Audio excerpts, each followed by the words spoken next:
Merci beaucoup. Donc, la parole est à Jacques Méraud, président de l'autorité polynésienne. Merci, Aurélie. Donc, je vais vous présenter ce qu'on a appelé la pratique très récente, en fait, de l'autorité polynésienne de la concurrence.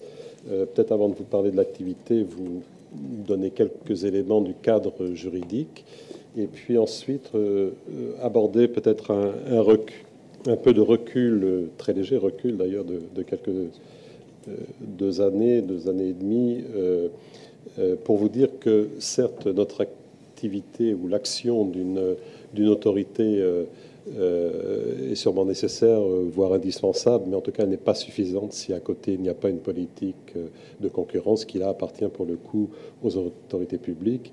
Donc ce sera le 4e point. Et puis 5, c'est une petite conclusion sur notre mission entre guillemets d'advocacy que donnent nos jeunes autorités, là où le droit de la concurrence vient de s'installer. Il est vraiment très important de diffuser ce droit de la concurrence, de l'expliquer de manière à ce que petit à petit ça infuse dans la société. Alors, je suis allé trop vite. Donc le cadre juridique, en fait, on a 3 missions qui sont tout à fait classiques. Le contrôle des opérations de concentration. On voyait qu'il y a une différence avec la Nouvelle-Calédonie, c'est que nous avons, nous, un double seuil, donc 2 milliards pour une opération et 500 millions pour au moins 2 entreprises. Et puis, il y a même des seuils différents lorsqu'on est dans le commerce de détail à dominante alimentaire. Deuxième grande mission, la recherche, le constat et la sanction des pratiques anticoncurrentielles, donc prohibition des actions concertées, des ententes, et puis le deuxième pilier qui est l'abus de position dominante. Une mission consultative, pour nous, elle est très large, je dirais à titre facultatif, puisqu'elle porte sur toute question de concurrence, on ne peut pas faire plus large, mais on précise après que dans le cadre de la régulation d'un secteur, le président de la Polynésie peut nous saisir. De la même manière, quand il veut vérifier le respect d'obligations découlant d'une convention de service public, il peut aussi nous saisir. À titre obligatoire, eh bien, c'est quand un texte, loi de pays ou délibération, ce qui fait une différence aussi avec la Nouvelle-Calédonie, nous, ce sont ces 2 niveaux de normes qui obligent à la saisine et non pas les arrêter comme c'était le cas. Alors maintenant, ça change en Nouvelle-Calédonie, mais jusqu'à maintenant, il y a eu beaucoup de saisines parce qu'on était à un niveau de normes plus bas. Et donc, quand ces textes apportent d'abord un régime nouveau avec des restrictions ou des droits exclusifs ou des pratiques uniformes. Et puis, bien sûr, il peut y avoir aussi mission consultative à l'initiative de l'autorité. Une mission originale, mais en fait, elle n'est pas originale par rapport à la Nouvelle-Calédonie, puisque nous avons strictement la même règle, à la différence près que vous, c'est 350 mètres carrés et nous, c'est 300 mètres carrés, le seuil de notification. Mais c'est différent d'autres droits de la concurrence, et en particulier le droit national, et ne relève pas de la compétence de l'autorité, ce qu'on appelle le petit droit de la concurrence, donc la transparence et la loyauté des relations commerciales, qui pour nous est le livre 4, mais le livre 4 du Code de la concurrence, c'est la Direction générale des affaires économiques qui s'en charge. Ce qui a changé en 2018, donc on a très peu de recul, mais néanmoins la loi a changé dans son périmètre et la loi de 2018 a supprimé la prohibition des droits exclusifs, c'est-à-dire qu'on peut aujourd'hui importer avec des droits exclusifs en Polynésie. L'abus de dépendance économique a été supprimé aussi et l'examen de situations pouvant donner lieu à des préoccupations de concurrence a été supprimé. En revanche, a été introduit la procédure de clémence et en concentration le pouvoir d'évocation du président de la Polynésie française. En même temps, on a supprimé en matière de concentration l'Observatoire des concentrations qui a existé donc 2 années simplement en Polynésie. Donc voilà ce que ça donne si on veut faire la comparaison avec et le droit national et le droit calédonien. Bon, je passe là-dessus puisque c'est évidemment ce que je viens de dire, mais on a maintenant donc des différences et la Polynésie ne dispose plus des outils supposément indispensables pour combattre la vie chère qui existe dans le droit national applicable outre-mer et dans le droit applicable en Nouvelle-Calédonie. Une autorité donc pour mettre en œuvre ce droit une autorité administrative indépendante. Donc c'est un outil pour les autorités publiques, mais je dirais que cet outil, on doit s'en servir correctement, sinon il ne rend pas, je dirais, le service qu'on est en droit d'attendre. Donc l'autorité est administrative, ça ne pose pas trop de problèmes, évidemment, on est partie intégrante de l'administration. C'est une autorité parce qu'elle prend des décisions, elle agit en lieu et place du gouvernement, mais pour son compte et dans un périmètre de compétences délimité, ça c'est à peu près entendu. Quant à la notion d'indépendance, c'est beaucoup plus délicat en Polynésie et elle est comprise de façon diverse. La structure ou l'organisation de l'autorité est assez semblable à ce qu'on peut retrouver ailleurs, à savoir un service d'instruction qui est dirigé donc par un rapporteur général et de l'autre côté un collège avec un service du président qui assiste les membres du collège.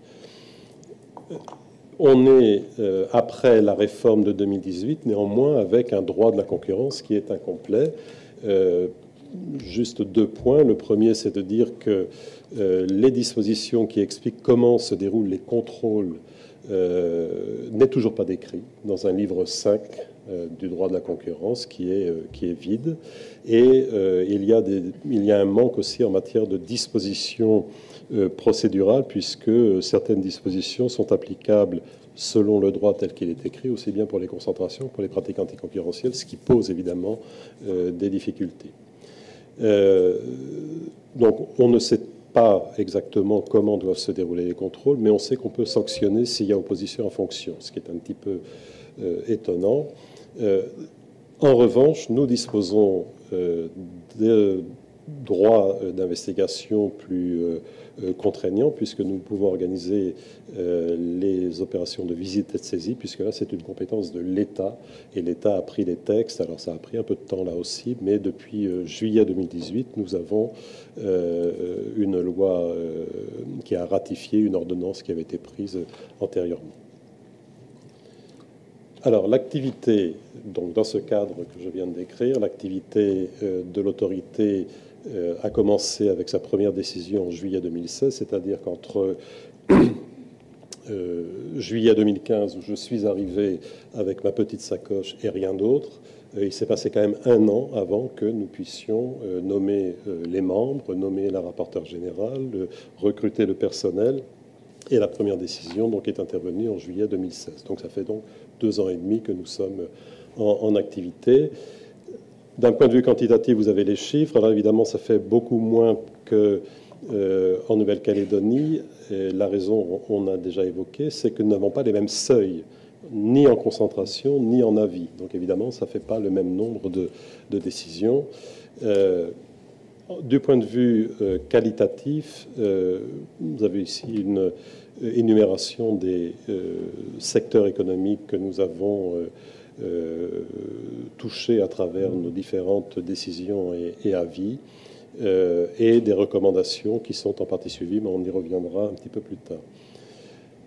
3 décisions qui ont été fondatrices, le mot est un peu grand, mais en tout cas qui ont permis d'installer l'autorité dans le paysage polynésien. La première, c'est une décision de concentration où nous avons autorisé la prise de contrôle d'une société de transport interinsulaire par une autre compagnie, enfin une autre société polynésienne. C'est le groupe Emar, c'est la brasserie de Tahiti, tout ça c'est le même ensemble. Et finalement, nous avons indiqué que cette prise de contrôle posait un certain nombre de problèmes et un certain nombre d'effets à la fois horizontaux, verticaux et congloméraux, à telle enseigne que sur l'archipel de la société, nous serions passés d'une situation de concurrence à une situation de monopole. Et donc nous avons fait la démonstration que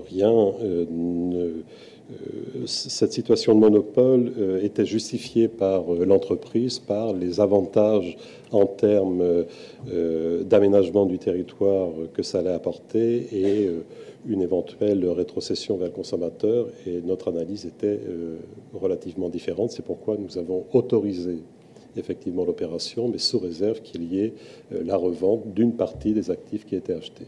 La société n'a pas accepté et donc a abandonné l'opération purement et simplement. Alors, cette décision a quand même placé l'autorité dans le paysage polynésien parce que il était rare qu'en Polynésie on dise non, entre guillemets, en tout cas oui mais à une société comme la brasserie, et ça a permis de voir qu'une autorité, c'est bien elle qui prend la décision, ce n'est plus le gouvernement, et que, évidemment, la décision qui est prise est une décision qui est argumentée, qui est fondée et qui est contestable, le cas échéant, devant le juge.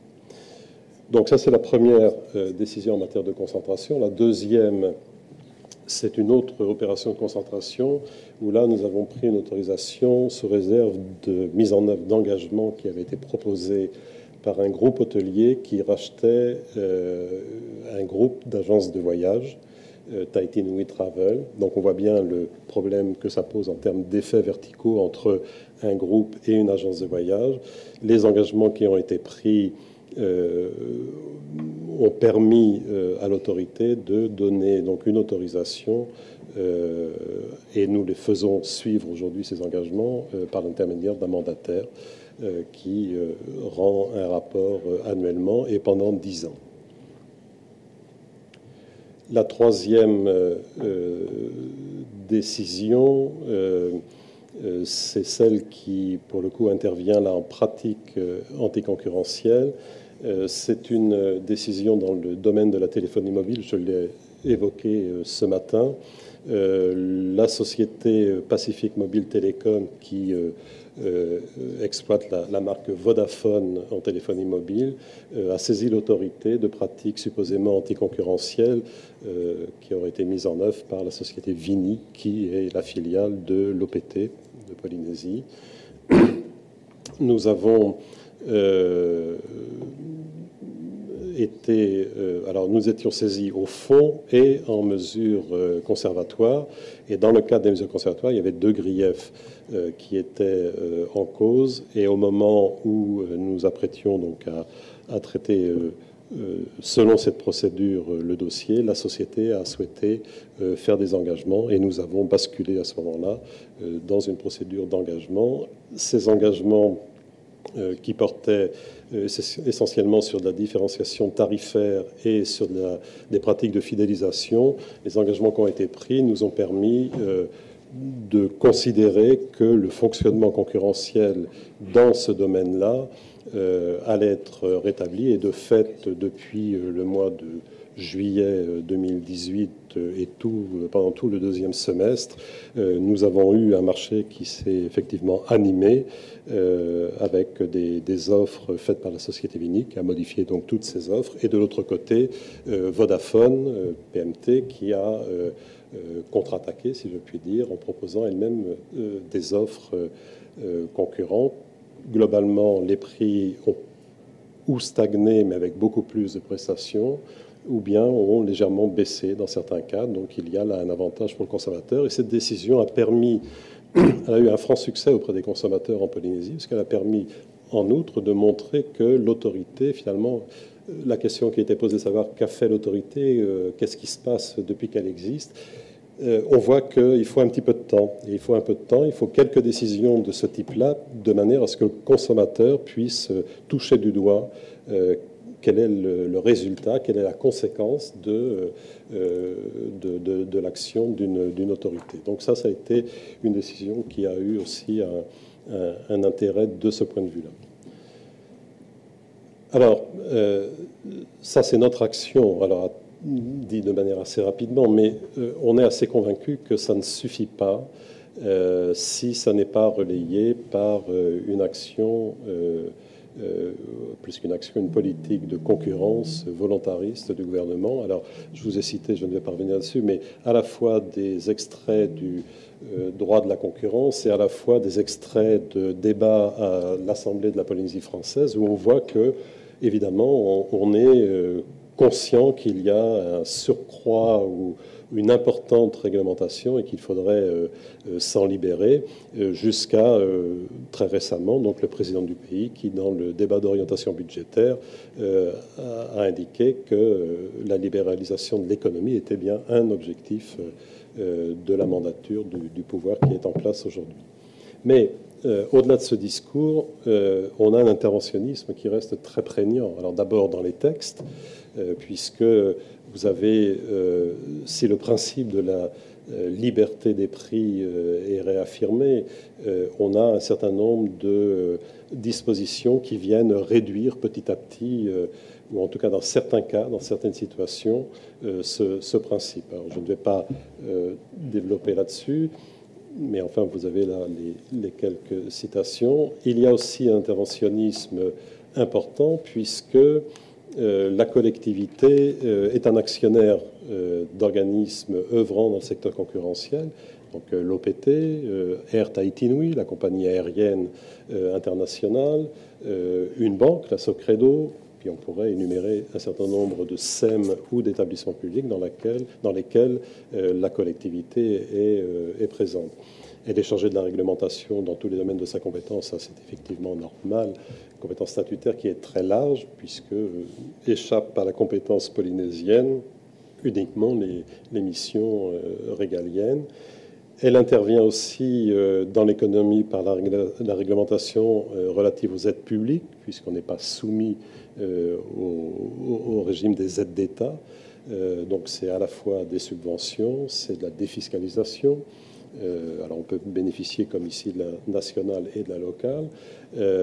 On attribue aussi, la Polynésie attribue aussi des licences, donc elle intervient et elle peut orienter l'économie et l'organisation de la Polynésie, enfin de l'économie polynésienne. Voilà, donc c'est un interventionnisme, pas simplement dans les textes, mais aussi dans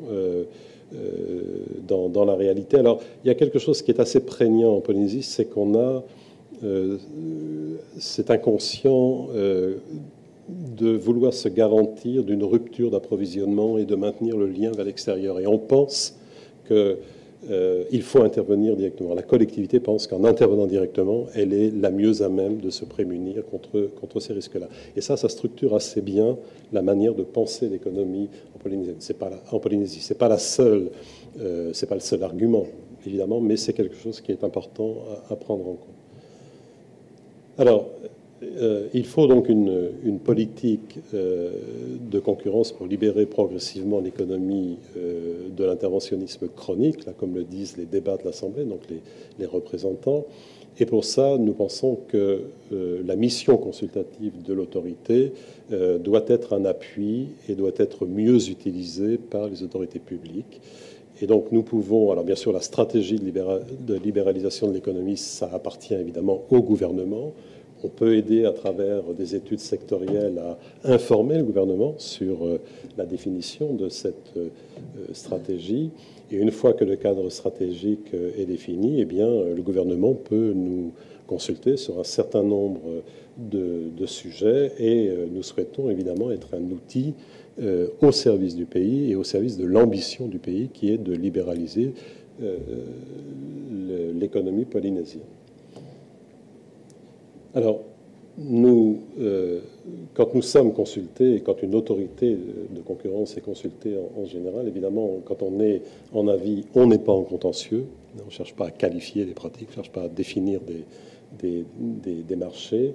Le rôle d'une autorité, pour synthétiser tout ce qui est écrit là, c'est véritablement de dire aux autorités publiques, on a bien compris quel est votre objectif d'intérêt général poursuivi par le texte que vous nous présentez, mais nous, notre rôle, c'est de dire dans quelle mesure ça impacte un autre intérêt général qui est le développement de la concurrence et qui fait partie de vos objectifs, puisque c'est cité dans un certain nombre de textes et c'est redit dans toutes les interventions qu'on peut entendre.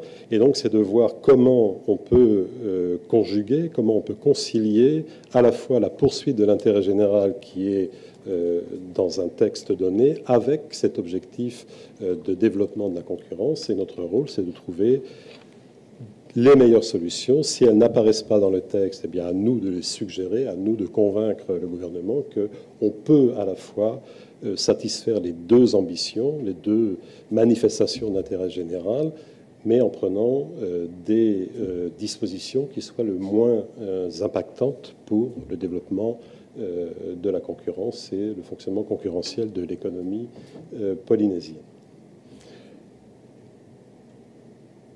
Il y a peut-être aussi une évolution qui pourrait être envisagée. Dans les faits, finalement, c'est le président de la Polynésie qui peut nous consulter. Et de fait, dans le droit, c'est lui qui peut nous consulter, même si, effectivement, le président de l'Assemblée de Polynésie peut le faire dans certaines circonstances. Mais autrement, dans les faits, c'est évidemment le président qui le fait. Nous pensons qu'on pourrait peut-être élargir à d'autres saisissants, et ça pourrait être à ce moment-là les collectivités publiques, puisqu'il y a des problématiques qui se posent à eux. Ça pourrait être aussi les chambres de commerce et d'industrie. Alors chez nous, c'est une seule chambre, chambre de commerce, d'industrie, de services et des métiers. Ça peut être aussi la chambre de l'agriculture et de la pêche lagonaire. Et éventuellement, quand je dis éventuellement, je pense qu'il faudrait y aller, mais avec des garanties, avec des modalités peut-être particulières, les associations de consommateurs, en prenant garde quand même à ne pas être envahis par un nombre de saisines qui ne nous permettrait pas de poursuivre nos autres missions. Mais en tout cas, il y a sans doute une évolution qui pourrait être envisagée de ce côté-là. Il faudrait que le gouvernement puisse se servir beaucoup mieux des recommandations que lui donne ou lui transmet l'autorité. Jusqu'à maintenant, le bilan, j'ai noté perfectible, c'est un mot très soft pour dire les choses, mais soit on n'est pas suivi du tout, soit on l'est très largement, soit on l'est de manière intermédiaire. On a à peu près un bilan qui est équivalent à celui qui a été décrit par Aurélie ce matin, mais ça n'est pas sans conséquence pour le gouvernement de suivre ou de ne pas suivre. Alors j'ai quelques exemples, je ne vais pas revenir sur tous les avis, mais on a eu, par exemple, nous avons été saisis sur le Code de l'énergie. Alors le Code de l'énergie, les 2 premiers livres, pas la suite, il n'est toujours pas sorti, mais nous avons été saisis d'une première rédaction du texte, et dans la rédaction qui a été soumise plusieurs mois plus tard au Conseil économique et social, on a eu la bonne surprise de voir que nos recommandations avaient été intégrées dans cette rédaction. Donc ça veut dire quand même qu'il y a de la part des services, de la part du ministère, donc une attention qui peut être portée à nos recommandations. Ça a été le cas aussi lorsque nous avons été saisis pour la distribution du médicament en Polynésie, notamment sur la définition du nombre d'officines qui pouvaient être créées en Polynésie. Et donc nous avions fait, nous, des propositions pour abaisser le seuil de création qui ont été suivies. Alors pas exactement comme on avait dit, mais en tout cas l'esprit était là. On a été aussi suivi, mais pour une seule disposition dans la consultation sur un texte qui concernait les taxis en Polynésie, puisqu'il y avait une disposition qui disait tout simplement que on pouvait refuser l'autorisation d'exercer sur le fondement d'une adéquation de l'offre à la demande, sans autre explication. Alors, qui définit l'adéquation? Ça, on ne savait pas. Ça nous a semblé assez large. Donc ça a été effectivement supprimé. Dans d'autres circonstances, on a été saisi sur la formule de prix. Ça a été le cas, par exemple, lorsqu'on a été saisi sur l'approvisionnement en hydrocarbures de la Polynésie. Et là, on a découvert une formule de type usine à gaz pour définir le prix de l'approvisionnement, pas le prix du produit, mais le prix de l'approvisionnement, alors qu'il suffit de reprendre les indices des organismes qui font autorité et on fait une multiplication entre le prix et le volume et tout simplement on a le... Alors ce qui est intéressant là-dedans, c'est quand même que c'est des enjeux à 1 milliard. Et là, 1 milliard de francs pacifiques, hein, nous ne sommes pas dans les mêmes valeurs. Mais bon, 1 milliard, c'est quand même quelque chose qui, à la pompe, représente 5 francs. Bon, 5 francs sur le prix du litre. Et donc là, n'a pas été suivi. Or, dans le cadre d'une convention qu'il y avait à signer, l'un des signataires a refusé, une entreprise, donc a refusé de signer. Et mieux que cela, il a refusé parce qu'il trouvait que nous avions raison. Et donc, il a réussi à importer quelques mois plus tard, seul, du carburant, enfin des hydrocarbures. Le prix de mémoire, le prix de la formule, c'était 57 $ la tonne, et lui, il l'a importé à 37 $. Voilà. Donc, ce que nous avions démontré dans notre avis se trouvait même vérifié après dans la réalité. De la même manière, tout à l'heure je disais qu'on avait été suivi sur les médicaments pour le nombre d'officines. On n'a pas été suivi par contre sur la définition du prix du médicament. Alors, il y a un truc qui est extraordinaire en Polynésie, c'est que le prix de gros résulte d'une formule et le prix de détail n'a aucun rapport avec le prix de gros. De telle sorte que le prix de détail, par exemple, intègre la TVA française, donc 2,5%, taux super réduit. Donc il y a dans la formule de définition du prix du médicament en Polynésie 2,5% de TVA. Donc évidemment, ça ne tombe pas dans la poche de la Polynésie, ça tombe dans la poche de l'État. Donc là, il y a une aberration qui aurait été assez facile à corriger. Bon, jusqu'à maintenant, en tout cas, nous n'avons pas eu de suite. L'enjeu, c'est 500 millions. Donc, quand on accumule ces choses-là, il y a des marges de progrès. Et puis, un dernier point, avant de conclure, on a été saisi sur l'attribution de licences en matière de téléphonie mobile et en matière de fournisseurs d'accès Internet. C'est-à-dire que la compagnie Vodafone de téléphonie mobile voulait devenir fournisseur d'Internet et Viti, qui est le fournisseur d'Internet concurrent de Vini, voulait devenir aussi opérateur de téléphonie mobile. Le gouvernement nous saisit sur l'opportunité d'attribuer ces licences. Nous donnons évidemment un avis selon lequel il fallait attribuer ces licences et on explique qu'il fallait en même temps nettoyer, entre guillemets, les dispositions enfin le cadre juridique qui encadre le secteur concurrentiel en matière de téléphonie et en matière de télécommunications plus largement. Nous n'avons pas été suivis. Le gouvernement n'a pas attribué les licences de manière tacite, refus tacite au bout de 4 mois. Les deux sociétés se sont tournées vers le juge administratif et quelques mois plus tard, le juge administratif a enjoint sous astreinte au gouvernement d'attribuer les licences. Là, il y a, je dirais, voilà, on a une manifestation, une illustration du fait qu'une autorité de concurrence peut et doit être un conseil du gouvernement. C'est pas un contre-pouvoir, c'est pas un organisme qui vit tout seul, c'est un organisme qui doit venir aider, qui doit venir conseiller, qui doit venir démontrer au gouvernement qu'il y a peut-être des mesures à prendre, faute de quoi, et bien après c'est le juge administratif qui peut trancher. Et à ce moment-là, c'est sous astreinte, c'est 1 million par jour. Alors je terminerai simplement maintenant pour dire que dans nos petites